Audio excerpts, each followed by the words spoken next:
ಈ ಕಾರ್ಯಕ್ರಮವನ್ನು ಮುಗಿಸೋದಕ್ಕಿಂತ ಮುಂಚಿತವಾಗಿ ನನ್ನ ಒಂದು ಕವನ ಪಂಚಭೂತಗಳು ಅಂತಂತೇಳಿ ಆ ಕವನವನ್ನು ನೀವು ಕೇಳಬೇಕು. ಆಮೇಲೆ ಡಿ ವಿ ಗುಂಡಪ್ಪನವರ ಒಂದು ಕವನವನ್ನು ನಾನು ಪ್ರಸ್ತುತಪಡಿಸ್ತಿದ್ದೀನಿ. ಅದಕ್ಕಿಂತ ಮುಂಚಿತವಾಗಿ ನಿನ್ನ ಹೆಣವನ್ನು ನೀನೇ ಒತ್ತು ಸಾಗಿಸಬೇಕು, ಅಣ್ಣ ಬಾ ತಮ್ಮ ಬಾ ಎಂದು ಅಳುವುದೇಕು, ನೀನ್ನೊಡಲೇ ಚಿತೆ ಜಗದ ತಂಟೆಗಳೇ ಸೌದೆ ಉರಿ, ಮಣ್ಣೇ ನಿನಗೆ ತರ್ಪಣ ಮಂಕುತಿಮ್ಮ. ಎಷ್ಟು ಸುಂದರವಾಗಿದೆ ಅಲ್ವಾ? ನಿನ್ನ ಹೆಣವನ್ನು ನೀನೇ ಒತ್ತು ಸಾಗಿಸಬೇಕು, ಅಣ್ಣ ಬಾ ತಮ್ಮ ಬಾ ಎಂದು ಅಳುವುದೇಕು, ನಿನ್ನೊಡಲೆ ಚಿತೆ ಜಗದ ತಂಟೆಗಳೇ ಸೌದೆ ಉರಿ, ಮಣ್ಣೇ ತರ್ಪಣ ನಿನಗೆ ಮಂಕುತಿಮ್ಮ. ಕೊನೆಗೆ ನಮಗೆ ಯಾರು ಏನೂ ಆಗೋದಿಲ್ಲ, ಜೀವ ಹೋದ್ಮೇಲೆ ಮುಗಿಯಿತು.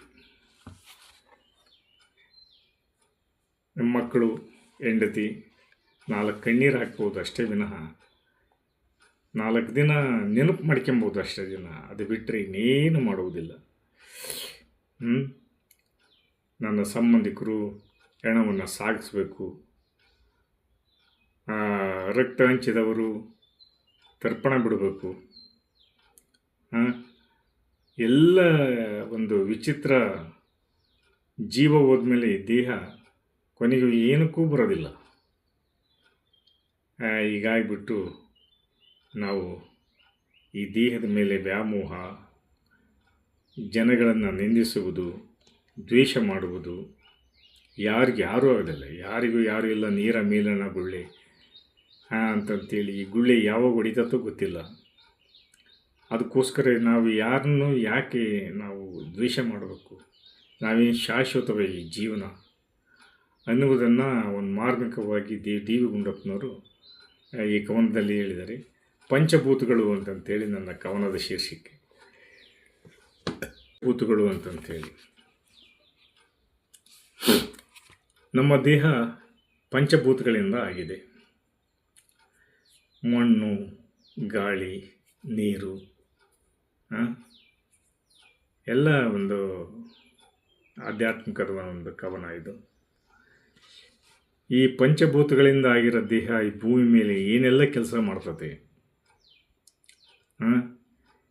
ಏನೆಲ್ಲ ರಾಜ್ಯಭಾರ ಮಾಡ್ತದೆ. ಒಂದು ವಸ್ತು, ಒಂದು ದೇಹ. ಈ ಕವನದ ಶೀರ್ಷಿಕೆ ಪಂಚಭೂತಗಳು ಅಂತೇಳಿ ಕೇಳಿ. ಬೇಡವೆಂದರೂ ಪುಟಿದೆದ್ದು ಮೇಲೇರಿ ಬಡಬಡಿಸುವ, ತಟ್ಟನೆ ಕೆಳಗಿರಿ ಸಿಡಿಲೆಬ್ಬಿಸುವ, ಭೂ ಒಡಲು ಸೀಳುವ, ದರದರನೆ ಜಗ್ಗಿ ಬಿಗಿಯುವ, ವಜ್ರದ ಸರಪಳಿ ಹರಿಯುವ ಪಂಚಭೂತಗಳು ಭೂಮಂತ್ರ ಛೂಮಂತ್ರದ ದೇಹಗಳು. ಛೂಮಂತ್ರ ದೇಹ ಛೂ ಒಂದೇಟಿಗೆ ಹಂಗೆ ಮಾಯ ಆಗೋಗ್ಬಿಡ್ತದೆ. ಯಾವುದೂ ಅಸ್ತಿತ್ವ ಇಲ್ಲ. ಆಕ್ಸಿಡೆಂಟ್ನಲ್ಲಿ ಎಷ್ಟೋ 1000 ಜನ ಸಾಯ್ತಾರೆ. ಡಿಸಾಸ್ಟರ್ನಲ್ಲಿ ಎಷ್ಟೋ ಜನ ಸಾವಿರ ಜೀವಗಳು ಹೋಗ್ತವೆ. ಇರುವೆಗಳು ಇದ್ದಾಗೆ, ಇರುವೆಗಳು ನಮ್ಮ ಮನುಷ್ಯರ ಕಾಲಲ್ಲಿ ಸಿಕ್ಕಿ ಎಷ್ಟು 1000 ಇರುವೆ ಒಂದು ದಿನಕ್ಕೆ ಸಾಯ್ತವೆ. ಹಾಗೆ ಈ ಪಂಚಭೂತಗಳಿಂದ ಆಗಿರ್ತಕ್ಕಂಥ ದೇಹ ಒಂದು ರೀತಿಯಿಂದ ಅಸ್ಥಿರ ಅಂತಂತೇಳಿ, ಸ್ಥಿರ ಅಲ್ಲ. ಹುಟ್ಟಿತೋ ಮೆಟ್ಟಿತೋ ಜಲ, ಬಾನು, ಧರಿತ್ರಿ, ವಾಯು, ಅಗ್ನಿ ಉಂಡೆಗಳ ಸ್ಪರ್ಶದಲ್ಲಿ ಹುಟ್ಟಿತೋ ಜೀವರಾಶಿ. ಭೂ ಕದವ ತಟ್ಟಿತು, ಹಾರಿತು, ಮುಳುಗಿತು, ನಗಿಯಿತು, ಬಗೆಯಿತು. ಎಷ್ಟು ಚೆನ್ನಾಗಿದೆ ನೋಡಿ. ಹುಟ್ಟಿತು ಮೆಟ್ಟಿತು ಜಲ, ಬಾನು, ಧರಿತ್ರಿ, ವಾಯು, ಅಗ್ನಿ, ಇವುಗಳ ಸಮ್ಮಿಲನ ನಮ್ಮ ದೇಹ. ಸಮ್ಮಿಲನ. ಇದರಿಂದ ಆ ಜೀವರಾಶಿ ಉದ್ಭವವಾಗಿ ಭೂ ಕದವ ತಟ್ಟಿತು, ಭೂಮಿಯನ್ನು ಬಗೆದ್ರು, ಆಕಾಶಕ್ಕೆ ಹಾರಿದರು, ಸಮುದ್ರದ ಒಡಲನ್ನು ಒಕ್ಕರು, ನೆಗೆಯಿತು, ಬಗೆಯಿತು. ಬಿಟ್ಟರುಂಟೆ ಬದುಕು. ಇವು ಬಿಟ್ಟು ಇನ್ನೇನು ಸುಮ್ಮನೆ ಇರ್ತಾರೆ ಇವರು. ಹಾಕಿತು ಕಡಿವಾಣ 100 ವರ್ಷ. 100 ವರ್ಷಕ್ಕೆ ಫಿಕ್ಸ್ ಮಾಡಿದೆ ದೇವರು. 100 ವರ್ಷ ಬದುಕಲ್ಲ ಬಿಡಿ. 60 ವರ್ಷ 50 ವರ್ಷ ಇವರು ಹಾರಿದಾಗ ಮುಳುಗಿದಾಗ ಎದ್ದಾಗ ಕುದ್ದಾಗ ನಿಂತ್ಕೊಂಡಾಗ ಸುಮ್ಮನೆ ಇರೋ ಮನುಷ್ಯರಲ್ಲ. ಅದಕ್ಕೆ 100 ವರ್ಷ ಬದುಕಲ್ಲ, ಸಂಪೂರ್ಣವಾಗಿ ಆಯಸ್ಸನ್ನು ಕಳೆಯಲ್ಲ. 50 ವರ್ಷ 60 ವರ್ಷಕ್ಕೆ ಡಮಾರ್, 70 ವರ್ಷ ಲಾಸ್ಟ್. ಮರೆತರೆ 3 ವರ್ಷ, ಬದುಕು 100 ವರ್ಷನೇ ಇರೋದು, ಅದನ್ನು ಮರೆತರೆ 3 ವರ್ಷ. ಎಲ್ಲವೂ ನಶ್ವರ, ಎಲ್ಲವೂ ನಶ್ವರ. ಮುಪ್ಪಿದೆ, ಸಾವಿದೆ. ಆ ಮನುಷ್ಯನಿಗೆಲ್ಲ ಇಟ್ಬಿಟ್ಟವನು, ಹಾಗೆ ಬಿಡಲಿಲ್ಲ. 100 ವರ್ಷ ಗಡುವು ಕೊಟ್ಟ, ಮತ್ತು ಅದನ್ನು ಮೆರೆದ್ರೆ ನಾವು 3 ವರ್ಷಕ್ಕೆ ತಂದಿಟ್ಟ. ಯಾವ ಟೈಮ್ನಾಗ ಹೋಗ್ತಾನೋ ಗೊತ್ತಾಗೋದಿಲ್ಲ. ಎಲ್ಲ ನಶ್ವರ. ಹರಳಿತು, ಬಾಡಿತು ದೇಹ, ಅರಳಿತು, ಬಾಡಿತು, ಕುಗ್ಗಿತು. ಪಂಚಭೂತಗಳ ಚೂಮಂತ್ರದ ಈ ಕಾಯ ಮುಪ್ಪು ಆವರಿಸ್ತತೆ. ಯೌವನಾವಸ್ಥೆ, ಪ್ರೌಢಾವಸ್ಥೆ, ಆ ಯೌವನಾವಸ್ಥೆ, ಮುಪ್ಪಿನ ಅವಸ್ಥೆ, ಆಮೇಲೆ ಚೂಮಂತ್ರದ ಕಾಯ. ಎಲ್ಲವೂ ಮಾಯ. ಮಣ್ಣಿನಲ್ಲಿ ಸೇರಿ ಎಲ್ಲವೂ ಮಾಯ, ಎಲ್ಲವೂ ಮಾಯ.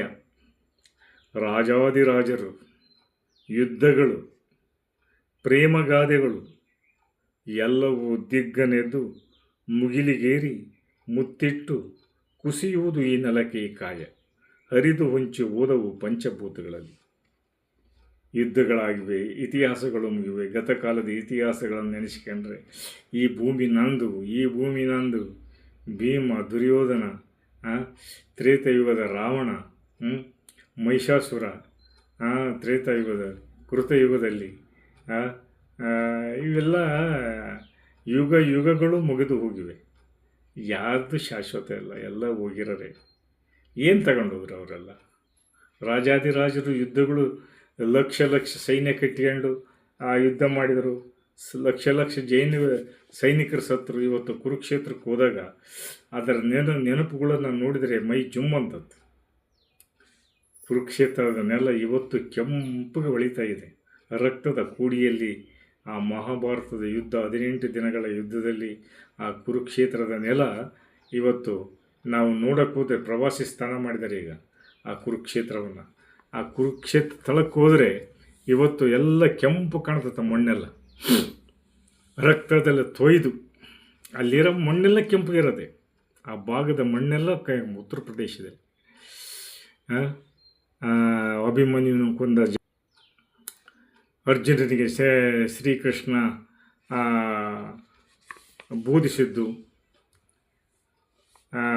ಅವತಾರ ಎತ್ತಿ ವಿಶ್ವರೂಪ ತೋರಿಸಿದ್ದು, ಆಮೇಲೆ ವೈಶಂಪಾಯನ ಸರೋವರ, ಇವನ್ನೆಲ್ಲ ಯುಗದಲ್ಲಿ ಮುಗಿದು ಯಾರು ಶಾಶ್ವತ ಬದುಕಿದ್ದಾರೆ? ಇನ್ನು ಕಲಿಯುಗಕ್ಕೆ ಕಾಲಿಟ್ಟರೆ ಯುದ್ಧಗಳು. ಯಾವ ರಾಜರು ಬದುಕಿದ್ದಾರೆ? ಯಾವ ರಾಜರುಗಳು ಬದುಕಿಲ್ಲ, ಎಲ್ಲ ಹೋಗಿರವೆ. ನಾವು ಶಾಶ್ವತ ಅಲ್ಲ. ನಮಗೆ ಒಂದು ದಿವಸ ಯಾವಾಗ ಕಾಲ ಬರುತ್ತೋ ನಾವು ಹೋಗರೆ. ಹೀಗಾಗ್ಬಿಟ್ಟು ಇದಕ್ಕೋಸ್ಕರ ನಾವು ಎಷ್ಟು ಹೋರಾಟ ಮಾಡ್ತೀವಿ. ಯಾಕೆ ಅರ್ಥ ಮಾಡ್ಕೊಳ್ಳೋದಿಲ್ಲ ಇದನ್ನೆಲ್ಲ ನಾವು? ನಂದು ಆಸೆ, ಆ ದುರ್ಗುಣಗಳು ನಮ್ಮನ್ನು ಹೊಕ್ಕು, ಇದು ನಂದು, ಅದು ನಂದು, ಅದು ಹೇಗೆ ಮನುಷ್ಯನ ಈ ಜೀವಕ್ಕೆ ಹೇಳೋದು? ಅದಕ್ಕೆ ರಾಮಾಯಣ, ಮಹಾಭಾರತಂಥ ಮಹಾಕಾವ್ಯಗಳನ್ನು ನಾವು ಓದಿದಾಗ ನಾವು ಪರಿಪೂರ್ಣ ಮನುಷ್ಯರಾಗುತ್ತೇವೆ. ಈ ಕಥೆಗಳನ್ನು ಕೇಳಿದಾಗ ನಾವು ಒಂದು ಸರಿ ಕೇಳಿ ಒಂದು ಸರಿ ನೋಡಿ ಮರೆಯೋದಲ್ಲ, ಆಗಿಂದಾಗಿ ಅದನ್ನು ರಿಪೀಟ್ ಆಗ್ತಾ ಇರಬೇಕು, ಅದನ್ನು ಕೇಳ್ತಾ ಇರಬೇಕು ನಾವು. ಆವಾಗಲೇ ನಮಗೆ ನಮ್ಮ ದೇಹದ ಬಗ್ಗೆ, ನಮ್ಮ ಮನಸ್ಸಿನ ಬಗ್ಗೆ, ನಮ್ಮ ಭಾವನೆಗಳ ಬಗ್ಗೆ ಅರಿವಿನ ಜ್ಞಾನ ಮೂಡೋದು. ಇದು ಅರಿವು ಕೊಟ್ಟಿದ್ದು ದೇವ್ರು ಕೊಟ್ಟಿದ್ದಾನೆ, ಆದರೆ ಅದನ್ನು ಉಪಯೋಗಿಸ್ಕೊಂಡಿಲ್ಲ. ಎಲ್ಲರೂ ಮರಿತಾರೆ. ಎಂಥ ಪಂಡಿತ ಪಾಮರರು, ಎಂಥ PhD ಮಾಡಿರಲಿ, ಅವನು ಬಿಡೋದಿಲ್ಲ. ಏನು ಮಾಡೋದು? ಏನು ಓದಿದ್ರೆ ಪ್ರಯೋಜನ ಬಂತು? ಬದಲಾವಣೆ ಎಲ್ಲಿ ಆಗುತ್ತೆ ಪ್ರಪಂಚದಲ್ಲಿ? ಬದಲಾವಣೆ ಜಗದ ನಿಯಮ, ಆದರೆ ಏನು ಮಾಡೋದು? ಧರ್ಮ ಅಧರ್ಮ. ಹೀಗಾಗಿ ಇದನ್ನು ಅರ್ಥ ಮಾಡ್ಕೊಬೇಕಾದ್ರೆ ಪುನಃ ಪುನಃ ಇಂಥ ಕಾವ್ಯಗಳನ್ನು ಕೇಳಬೇಕು. ನಾವು ಕೇಳಿದಾಗಲೇ ನಮಗೆ ಅರ್ಥವಾಗೋದು ಅಂತ ಹೇಳುತ್ತಾ ಈ ನನ್ನ ಕವನವನ್ನು ಕೇಳಿದ್ದಕ್ಕೆ ಧನ್ಯವಾದಗಳು. ಇದನ್ನು ಸಬ್ಸ್ಕ್ರೈಬ್ ಮಾಡಿ, ಇದನ್ನು ಸ್ವಲ್ಪ ಲೈಕ್ ಕೊಡಿ ಅಂತ ಕೇಳುತ್ತಾ ನನ್ನ ಕಾರ್ಯಕ್ರಮವನ್ನು ಇವತ್ತಿನ ಕಾರ್ಯಕ್ರಮ ಮುಗಿಸ್ತಾ ಇದ್ದೀನಿ. ಜೈ ಹಿಂದ್, ಜೈ ಕರ್ನಾಟಕ. ನಮಸ್ಕಾರ.